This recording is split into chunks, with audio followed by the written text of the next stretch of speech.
April 13th, 1612, on the island of Ganryujima, Miyamoto Musashi stood on a boat, his eyes fixed on the figure of Sasaki Kojiro. He could feel the tension in the air, the weight of the moment pressing down on him, but Musashi was not afraid. He had faced death many times before, and had always emerged victorious. Kojiro, on the other hand, was a different kind of opponent. He was known as the greatest swordsman in all of Japan, with a fearsome reputation and a blade that was said to be as swift as the wind. But Musashi was not intimidated.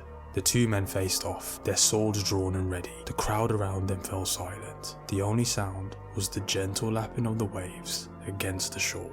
For a moment, the two men stood still, sizing each other up. But then with a sudden burst of speed, they lunged at each other. Musashi was the first to strike, his wooden sword flashing through the air as he attacked with ferocity. Kojiro met his attack with equal force, their blades clashing together with a deafening roar.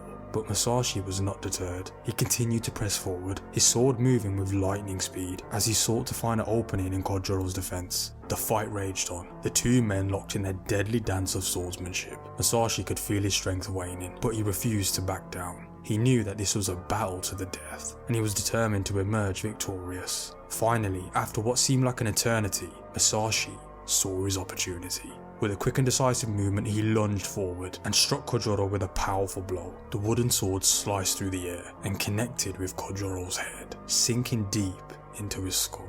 Kojiro stumbled and fell to the ground, his body exploding in pain. Musashi stood over him, his sword still in hand, his eyes cold and unforgiving. Kojiro looked up at him, his eyes filled with fear and regret, but were also contained by a smile. "I have been defeated," he said, his voice barely above a whisper. "You are the greatest swordsman in all of Japan." Musashi looked down at him, his expression nonchalant. "I am not the greatest swordsman, Kojiro. I am simply a man who is not afraid to face death." And with that, he turned and walked away, leaving Kojiro to die on the sandy shores of Ganryujima. And to find out more about how you can awaken your warrior within, then make sure you head to nightshadesamurai.com to find out more about how you can awaken your warrior within.